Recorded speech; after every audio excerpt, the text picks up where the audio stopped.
Hello ji friends, welcome back to our podcast. तो भालू अप्पी एक कहते हैं ना कि हद से ज़्यादा ये औरत बर्दाश्त के बाहर होती जा रही है। बार बार ये औरत ट्रिगर करने की कोशिश करती है। एक कम्युनिटी को बहुत ज़्यादा ये अपने ये जाहिल सब्सक्राइबर्स जो हैं इसके पड़ोसी देश के, उनको ये खुश करने के लिए हद से ज़्यादा ये औरत बकवास किए ही जा रही है। भाई बर्दाश्त की भी एक लिमिट होती है। और आज जो इस बंदी ने ये डाला है ना व्लॉग, बदतमीजी की सारी हदें इस बंदी ने क्रॉस कर दी हैं। जो ये ड्रामेबाजियाँ करती रही हैं ना, फ्रेंड्स हु प्लेट टूट गई, फ्रेंड्स हु फ्लाइट में डर लगता है, ये वो सारी बातें हम बर्दाश्त करते रहेगी। इसके ड्रामेबाजी हैं। यहाँ तक कि जब ईद वाला भी जो ड्रामा हुआ था ना इसका, इनको क्या एफआईआर वगैरह क्या क्या चीज़ें पे हुई थी, उस पर भी मैंने तो कुछ भी नहीं कहा, क्योंकि मुझे पता था ये ट्रिगर करने की कोशिश कर रही है और लोग ऑलरेडी इसको बहुत कुछ सुना रहे हैं, तो इसको क्या कहने की ज़रूरत है।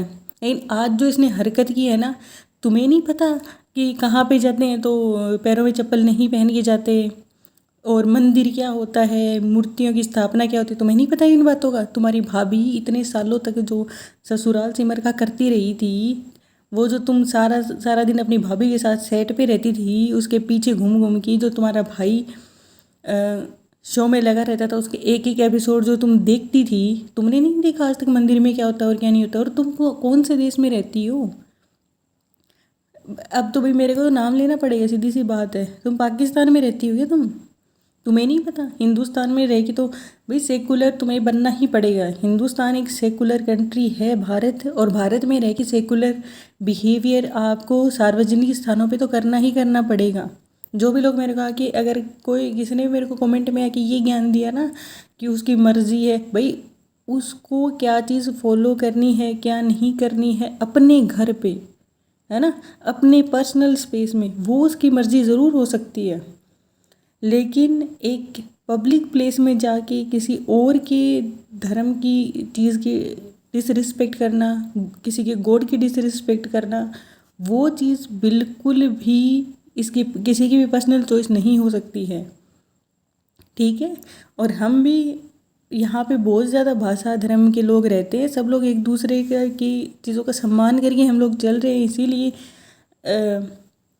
इतने टाइम से हम लोग इतनी खुशी खुशी एक साथ रह रहे हैं। लेकिन ऐसे जो रहती है ना ट्रिगर करने वाली औरतें, यही लोगों को लड़वाने का काम करती हैं। ये जो घटिया हरकत इस बंदी ने की है ना, शर्म आनी चाहिए इसको। और अपने नल्ले गुटके बाज पति को तो ये कहती है शोहर जी, शोहर जान। भगवान के नाम के साथ इसको जी लगाते हुए मौत आ रही थी इसको, बेशर्म औरत। और वहाँ पे जाके बता रही है ये यहाँ मंदिर जैसा कुछ लग रहा है फ्रेंड्स, मंदिर जैसा कुछ लग रहा है। तुम्हें नहीं पता मंदिर क्या होता है?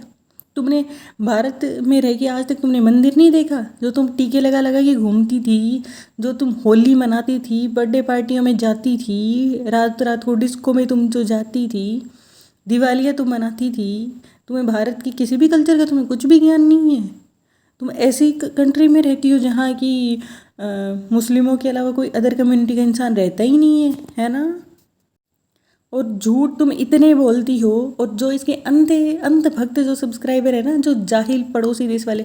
और भाई सबसे पहले तो भाई मैं सही में, मैं तो इस बात पे कम से कम बिलीव करना चाहती हूँ कि इसके वो जो गुटखा है ना, गुटखा खोर आदमी, निकम्मा निठल्ला बेरोजगार इंसान, उस बंदे का तो मैं नहीं, ये बात मानने को तैयार नहीं हूँ कि भाई हमारे देश में तो उसका कोई चाहने वाला है, उसका कोई फ़ैन होगा। और अगर है ना, तो वो सही बता रही हूँ, मैं उसके लिए सॉरी फील करती हूँ उस इंसान के लिए। हद है तुम्हारा, तुम्हें है क्या नल्ले आदमी, तुम्हारे फैन, तुम्हारे चाहने वाले। हद होती है कोई बेशर्मी की भी। यहाँ पे आके बदतमीजी की तरह पड़ा हुआ, कम से कम एक कोने में फर्नीचर की तरह तो पड़ा रहे, बोलने के लिए अच्छा था। मैं बोलूँगा शालू में, और झूठी सवाई तुम कितना झूठ बोलोगी, कितना झूठ बोलोगी, शर्म आती है थोड़ी बहुत? इतने ये लोग हद से ज़्यादा बदतमीज़ हैं। चाहे तो वो जो मेहर के पिता हैं उनको, चाहे ये जो रिज़ा रिहान के पापा हैं इनको, ये लोग तुम करके बोलते हैं। वो अपनी खालाओं को तुम करके बोलते हैं, और अपने पति को शोहर जान, शोहर जी। अच्छा, बिल्कुल, ये शोहर जी अब निकल जाएगी मेरे मुंह से, सही बता रही हूँ। इस आदमी के लिए कुछ इस जैसा कह रही हूँ, भगवान करे जिंदगी भर इंसान कवारा मर जाए पर किसी को ऐसा पति ना मिले, ऐसा निकम्मा गुटखाखोर पति ना मिले किसी को। और कोई अकल की अंधी ही होगी तुम्हारे जैसी जो इस जैसे आदमी को अपना पति स्वीकार करेगी। और तुम्हारा सही बता रही, तुम्हारा कर्मा है ये इंसान, और कुछ भी नहीं है, तुम्हारा कर्मा है, तुम इसको डिज़र्व करती हो। और वहाँ की कितना तुम झूठ बोल रही हो हैं। तुम्हें जाते टाइम तो हम इनकी खुशी के लिए फ्लाइट भी चले गए कि जाते टाइम तुम्हें टिकट्स ही वहीं के मिले थे बेटा, तो कहाँ से जाओगी वहाँ। हाँ, छोटी बच्ची, 2 साल की बच्ची। और आते टाइम भी उसी तरीके से इनको जाना है जिस तरीके से भाई भाभी गए थे, प्लेन में गए थे, ट्रेन में आए थे। और सबको इसके सफ़ेद झूठ का साफ पता है, साफ पता है, फिर भी कितना ड्रामा करती हो। तुम्हारे जो जितनी भी तुम जस्टिफिकेशन दे लो, तुम्हारी बातों में सिर्फ वो जो जाहिल प्राणी हैं वो ही आएंगे, क्योंकि उनको कुछ पता नहीं है। उनको बस सर पे दुपट्टा ओढ़ के बैठ जाओ, माशाल्लाह सुभान अल्लाह बोल लो, उसके बाद में तुम चाहे कुछ भी कर लो। तभी उन लोगों के हाल ये हैं कि उनके पास रोटी खाने के क्या बोल लाले पड़े हुए, उनके पास आटा नहीं है, बिजली नहीं है, कुछ नहीं है। भाई मैं ऐसा नहीं था कि किसी के पास नहीं हूँ, लेकिन इतनी जैसे ऐसे जाहिल अगर बने रहेंगे ना तो फिर वो सही ऐसा ही डिज़र्व करते होंगे। जो जैसा डिज़र्व करता है भगवान उसको वैसा ही देते हैं। और इतनी निकम्मी है, जब ये लोग मस्जिद में जाते हैं तब उसको मौलवी साहब इनको बोलना पूरा याद रहता है, लेकिन भगवान के साथ जी लगाते हुए इनको नहीं नहीं नहीं, ना गुटखाखोर को पता है ना इसको पता है ना। और वहाँ पे भी जब ये दिल्ली में जाती है ना तो इसको हिस्ट्री का तो चलो इसको कख नहीं पता, हिस्ट्री का तो सही बता रही हूँ, इसको 1% का भी किसी चीज़ का कोई नॉलेज नहीं है। मेरे को तो 5 भी फेल लगी थी सही में। लेकिन अकबर की, शाहजहाँ की, इधर उधर की, मुग़लों की हिस्ट्री बताते टाइम इसको कोई डिस्टर्बेंस नहीं होते हैं ना। और वहाँ का अगर ये एक हिंदू पैलेस था, वहाँ की चीज़ों को अगर वो बता रहे थे तो वहाँ पे इसको नहीं दिखा रहे थे, वहाँ पे इसको आवाज़ की डिस्टर्बेंस होगी। हमें तो 1 सेकंड के लिए भी नहीं सुनाई दी आवाज़ की डिस्टर्बेंस। हैं भालू, अभी तुम ही होगी ज़्यादा समझदार। अपने आप को इतना समझने लगी कि मैं कुछ भी बोल दूँगी, लोग तो बस मानने के लिए तैयार ही बैठे हैं मेरे। मैं ही हूँ कोई सबसे समझदार इंसान, चालाक इंसान, ऐसे इसको चालू अभी नहीं कहते लोग। लेकिन अब तुम्हारी जो पोल है ना वो खुल चुकी है, ठीक है। सफ़ेद झूठ तुम इतने बोलते हो ना, पकड़ी गई हो अब तुम। और एक मोटा हाथी लौट के चला, तो ये मोटा हाथी है ना वहाँ जाके ये कैसे देख रही थी, हाथी हाथी। हाँ, तुम्हें अपने जैसा लगा होगा ना हाथी, तुम्हारे घर में है ही सारे ऐसे हैं ना। और भाई इसका मीठे के साथ ऑब्सेशन, हर बंदे को इनके घर में शुगर, हर एक, मुझे नहीं एक आध इंसान के अलावा कोई और नहीं बचा हुआ होगा इनके घर में शुगर के अलावा, उनको भी ये कराई छोड़ेगी। हर चीज़ पे भर भर के प्लेट, भर भर की मिठाई, जब तक ना खाए, बिरयानी ना ठूसे तब तक इसके मन को चैन नहीं पड़ता। और भाई मैं तो आज कहूँगी कि इससे तो ठीक है इसका भाई, जो कम से कम लोगों को ट्रिगर करने की कोशिश तो नहीं कर रहा है। भाई दीपिका मैडम तो करती है, ठीक है, वो तो करती है, लेकिन जनाब कम से कम इससे तो ठीक है कि एक कोशिश करता है कि एक, और सेकुलर ही थे ये, ठीक है। 3 साल पहले तुम सेकुलर हो, 3 साल में तुम अचानक से जो है कट्टर मुस्लिम तुम बन गए हो, किसको दिखाने के लिए। हमारे देश में तो कट्टर इस तरीके के लोग रहते नहीं हैं। मैंने तो कभी नहीं देखे कि भाई अगर कि किसी के पड़ोसी अगर मुसलमान है तो वो तो इसी तरीके से बात करते हैं। हमारे यहाँ तो जैसे सेम जैसे हम अपने लोगों के साथ रहते हैं, मुझे तो कोई डिफरेंस कभी भी फील नहीं हुआ कि उनमें और हमें कोई ख़ास इस तरीके का डिफरेंस है। ऑब्वियस सी बात है, रिलीजियस चीज़ें अपनी प्राइवेट होती हैं, वो इंसान के अपने घर तक होती हैं। बाहर एक संविधान है हमारे देश का, उसके लिए हम सब, हमारा देश एक धर्मनिरपेक्ष देश है, उसके लिए हम सब एक बराबर हैं। तो हमारे देश के लोगों में तो तुम ये जहर घोलना बंद ही कर दो, क्योंकि भारत के लोग एजुकेटेड लोग हैं, वो तुम्हारी इन गंदी हरकतों से ट्रिगर होने वाले हैं नहीं। और भाई मैं तो ये कहूँगी कमेंट में जाके इसको करो भर भर की कमेंट, और इससे ये वीडियो डिलीट करने को कहो। मैं तो कहूँगी भाई इसको ये वीडियो डिलीट करनी चाहिए, 100% इसको ये वीडियो डिलीट करनी चाहिए और इसको माफ़ी मांगनी चाहिए। फालतू की बातों पे एक्सप्लेनेशन देने के लिए आ जाती है ना ये। गुटखाखोर की FIR की क्यों नहीं देखेगी हैं? उसी से डर की भागी थी ना तुम, ये तेल का करने के लिए प्रमोशन। और जब घर पे आई है तो वो रूहान बेचारे उसको आते हुए दिखा, तो इस बंदी ने उसको ऐसे देखा जैसे कोई दुश्मन का बच्चा इसने देख लिया हो। भाई दुश्मन का भी अगर बच्चा आपके घर पे हो ना, दिख जाए ना सामने, तो लोग उसको भी अच्छे से गोद में लेके खिलाते हैं। ये बंदी उसका नाम लेना भी पसंद नहीं करती है अपने ब्लॉग में। उसको गोद लेके एक दिन के लिए भी ये बंदी खिलाती नहीं है ना। और जन्मदिन पे भी जो इसने गिफ्ट विफ्ट दी है ना, वो भी इसको पता है भर भर के इसको गालियाँ पड़ रही थी हर जगह से। तो इमेज इमेज जो है अपनी वाइट वॉश करने के लिए इसने ड्रामेबाजी की थी। बाकी इसको तो कोई भी प्यार नहीं है, जलती है उस बच्चे से कि मेरे पास बच्चे का कंटेंट कैसे नहीं है, भाई भाभी के पास बच्चे का कंटेंट कैसे आगे करिए। तो जिस दिन बच्चे को कंटेंट ना समझ के बच्चा समझना शुरू कर लोगी ना, उस दिन भगवान तुम्हें भी दे देंगे, ठीक है। माँ बनने के लिए पहले ममता का भाव मन में होना बहुत ज़रूरी है। जब भी ये है ना इस तरीके से देखना, ये कभी भी ये ड्रामेबाजी करती है ना, तब स्प्रिंग की तरह इसकी गर्दन हिलेगी, ऐसे टैटे टैटे करके इसकी गर्दन हिलेगी, स्लो मोशन में देखना इसका। और उसके बाद में आके ये गुटखा खोरेगी, नहीं शालू मैं बोलूँगा शालू करके आता है आगे आगे और ड्रामेबाजियाँ करते। तू किस मुंह से बोलेगा? तू है कौन बोलने वाला? तेरी औकात के हंडी कम में घुट के सारी दुनिया तेरे को घर जमाई कहती है। सारी दुनिया तेरे को, तेरे पे थूकती है सारी दुनिया। तेरी कोई 2 टके की तेरी इज्जत नहीं है दुनिया में। और तू किस मुंह से बेशरम हो गया? जाता तू खुद बेशरम है और तूने इसको भी एक नंबर का ढीठ और बेशरम तूने बना दिया इसको। पहले डरती थी नेगेटिव कमेंट से और इन चीज़ों से कि लोग मेरे को बुरा समझेंगे। अब इसने इन चीज़ों की भी केयर करना बिल्कुल बंद कर दी है। किसकी वजह से? तुम्हारी वजह से। निकम्मे गुटखा की तुम्हारी वजह से। और जो भी ऐसे लोग हैं ना जो इसको अभी भी मासूम समझ रहे हैं और इसको कह रहे हैं नहीं नहीं चालू अभी आपको कोई ज़रूरत नहीं है सफाई देने की, ये वो करने, भाई एक बार जाके इसका देख लो, इनके व्लॉग देख लो, पीछे के सारा झूठ सच तुम्हारे सामने आ जाएगा, ठीक है। और आंखों पे क्या कहते हैं, ज्ञानदारी की तरफ पट्टी बांध के घूमना है ना, तो तुम घूमते रहो, ठीक है। बकवास करते रहते हैं हर टाइम। मतलब किस बात का तुम्हें वो मासूम दिखती है? कहाँ से वो भली दिख गई भी? हमें कैसे नहीं दिखते? और जो भी भाई सबसे अक्ल की अंधी लड़कियाँ तो वो हैं जो गुटखा भाई जैसा पति सबको मिले। भाई तुम्हें मिल जाए, जो भी ये प्रे कर रही है ना कि गुटखा खोर जैसा पति उसे मिले और गुटखा खोर जो है बेस्ट हस्बैंड है। भाई ये गुटखाबाज सुट्टाबाज भाई, गुटखाखोर पति और इनके सारा खानदान इसका, दोनों इसके जो है मामा है वो देख लो, खालू और वो मेहर के पापा, जो भी सारे गुटखाबाज हैं इनके ख़ानदान में। और इसके भाई कहना नहीं चाहती मैं अंकल जी के लिए, लेकिन जो भालू के पापा हैं उनको देख लो। अभी ओबी सी बात है हेल्थ इश्यूज़ की वजह से वो नहीं कंज्यूम करते होंगे, लेकिन अगर आप उनके दांत देखोगे तो आपको पता लग जाएगा कि वो भी एक टाइम पे ज़रूर कंज्यूम करते रहे होंगे इस बात को।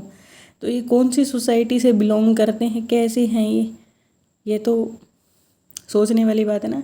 तो भाई मैं ये नहीं कह रही गाँव के लोग, भाई मैं खुद गाँव की हूँ, ठीक है। और गांव के लोग बहुत ही समझदार और सभ्य लोग होते हैं। ये है क्या बताऊँ, एक नंबर के मूर्ख लोग हैं। इन्होंने सिर्फ एक चीज़ देख ली है, एक कम्युनिटी को हम फोकस करके बनाते रहेंगे और पैसा छापते रहेंगे, ठीक है। और वो लोग इतने मूर्ख हैं, इनको पता है अगर कि ये उस कम्युनिटी को फोकस नहीं करते हैं ना, तो दूसरे लोग तो इनकी सच्चाई 2 मिनट में बाहर निकाल देते हैं इनकी। और पड़ोसी जाहिल लोग वो इनके देखते नहीं हैं, वो इनके उनको देखना ही यही है। उनको मज़ा ही यही चीज़ देख के आती है कि कैसे एक लड़की जो है सेकुलर कंट्री में रह के, भारत जैसे देश में रह के, जहाँ सब लोग इतना मिलजुल के रहते हैं, लेकिन वो खुद को रिस्ट्रिक्ट करके रहते हैं। वो अपने रेस्टोरेंट में भी सिर्फ मुसलमानों को रखेंगे और एकदम बस मैक्सिमम टू मैक्सिमम मुसलमानों के ही सराउंडिंग में रहेंगे, ये रहेंगे वो रहेंगे। आरती को भी क्यों रखा हुआ है? निकाल दो ना उसको भी, बेचारी सौरभ जी से हिसाब से चला गया। आरती भी मुझे बहुत दिनों की मेहमान नहीं लगती इसके पास। और कहीं भी जाएगी ना खुद सबसे आगे ऐसे जाती है जैसे कोई मैं एक मेन गेस्ट हूँ, मैं यहाँ का एक मेन कैरेक्टर हूँ और ये लोग एकदम साइड कैरेक्टर हैं, ये सारे मेरे गुलाम हैं, मेरे नौकर हैं जो मेरे पीछे पीछे घूमते रहते हैं। और बहुत अगर कि इनके रेस्टोरेंट में काम करने के लिए वो खालू आए हैं ना, मैं कह रही हूँ नहीं रुकना चाहिए आपको यहाँ। अंकल जी चले जाओ यहाँ से, अगर आप चाहते हो ना कि आपकी थोड़ी बहुत रिस्पेक्ट बची रहे तो मत रहो यहाँ पे। मैं तो यही कहूँगी, चाहे अपने गांव में जाके छोटा मोटा अपना काम कर लो। अगर आप वहाँ जाके आए हो तो वैसी बात है, अगर आपने इतना बड़ा घर बनाया तो थोड़े बहुत पैसे तो आपने जमा किए होंगे, क्योंकि ऑब्वियस सी बात है, बच्चों की पढ़ाई पे या आपकी जो वाइफ है वो भी यहाँ पे रह रही हैं, तो आपका कोई खर्चा नहीं लगा होगा। चाहे किराने की दुकान खोल लो भाई, वहाँ पे इज्जत से कमा के खा लोगे, है ना। यहाँ पे जैसे गुटखा खोरी ये खाता है ना गालियाँ, उसी तरीके से लोग एक टाइम के बाद आपको भी उल्टा सीधा बोलना शुरू कर देंगे। फिर मैं तो नहीं चाहती एक एज्ड इंसान है कि उनके लिए कोई भी गलत बात बोली जाए, लेकिन इनकी संगत ही ऐसी है, ये चालू अपी का प्रभाव ही ऐसा है कि इसकी संगत में जो इंसान रहता है ना, वो हो ही निकम्मा जाता है। ये खुद इतनी आलसी टट्टू पड़ी है ये औरत, एक नंबर की आलसी।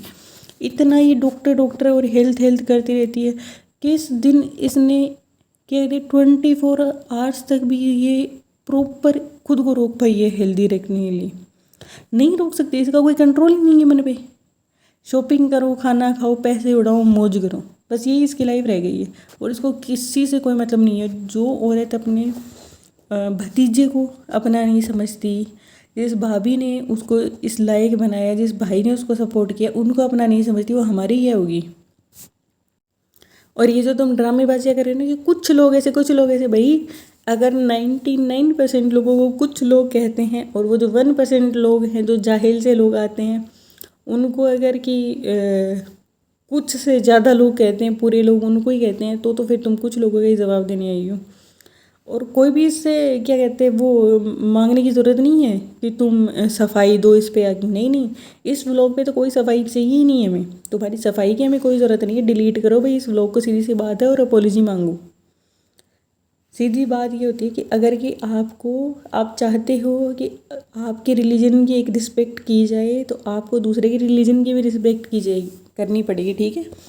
और हम तुम्हारी तरह इतने गिरे हुए नहीं हैं कि तुमने एक इंसान ने हमारे रिलीजन की जो है, हमारे गॉड की, भगवान की डिसरिस्पेक्ट करने की एक कोशिश की है, हमें ट्रिगर करने की कोशिश की है, तो हम भी वैसा ही करें, ठीक है। हम इतने बदतमीज़ नहीं है तुम्हारी तरह। थोड़ी सी शर्म आनी चाहिए तुम्हें, थोड़ी सी शर्म कर लो। 35 साल की औरत हो तुम, ऐसा दिखाने की कोशिश करती हो कि तुम महर से भी छोटी। किस चीज़ की घबराहट होती है तुम्हें?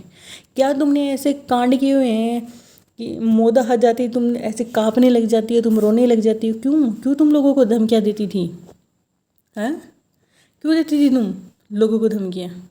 यहाँ आ जाओ, ये कर लो, मेरे से शादी कर लो। क्यों तुम्हारी फैमिली के बारे में लोग ऐसा कहते हैं कि तुम घर पे आगे पहले लड़कों को फंसाती हो और फिर उनको घर वालों के खिलाफ भड़काती हो? क्यों कहते हैं तुम्हारे बारे में ऐसा लोग? फिर तुम ये करोगी ना हरकतें, इसलिए लोगों को तुम्हारे लिए उल्टा बोलना पड़ता है। अदरवाइज पास्ट की बातें निकालने का किसी को भी यहाँ पे शौक नहीं है, ठीक है।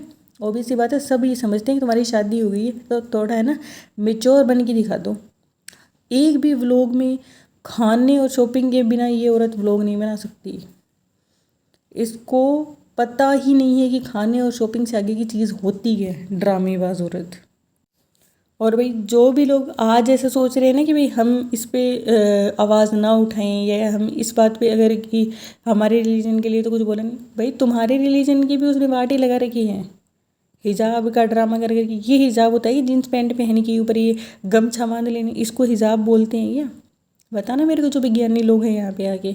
और इस ईद से पहले ये बोली थी चांद रात चांद रात, इस ईद से पहले चांद रात होती थी क्या? इसको अपने रिलीजन का क्या पता है? ये है पैसे के पीछे, बस इनको पैसे से ज़्यादा इनको कुछ लेना देना नहीं है। इनको चाहिए भर भर के पैसा, दुनिया गई पहाड़ में, ठीक है। इनको अपनी फैमिली से कोई लेना देना नहीं है। फुल यूज़ करती है अपनी फैमिली को। अपनी माँ की इसने हेल्थ ख़राब कर रखी है अपने चक्कर में। और वो उनकी अभी भी सर्जरी हुई थी, उनको एक रेस्ट की ज़रूरत है, आराम की ज़रूरत है, तो उनकी छाती पे लाके मुदा मंडली को लाके डाल दिया। रुकैया क्या करनी है ये यहाँ? फाइनली ये रुकैया जा रही भी, इसको देख देख के मैं तो इतना इरिटेट हो गई थी। इतना बेशरम कौन होता है? कौन इतने इतने दिन किसी के घर पे पड़ा रहता है? तुम्हारे आगे पीछे कोई नहीं है क्या? तुम्हारा पति तुम्हें कुछ कहता नहीं है क्या? ये दिला दो वो दिला दो करके इतने लालची है ना, मुदा मंडली है ये लोग। सब लोग सही होता है भर भर के लालची, इसीलिए ये इसके पीछे पीछे भागते हैं। कोई भी थोड़ी सेल्फ रिस्पेक्ट वाला इंसान होगा ना, वो कभी ऐसा नहीं कर सकता, किसी का दुम छल्ला बन के नहीं घूम सकता। ये तो बंदर की तरह दुम बन के घूमते रहते हैं इसके पीछे, चाहे बड़ा हो चाहे छोटा हो, सारे ऐसे ही तारीफों की पुल बांधते रहते हैं फालतू में इसके।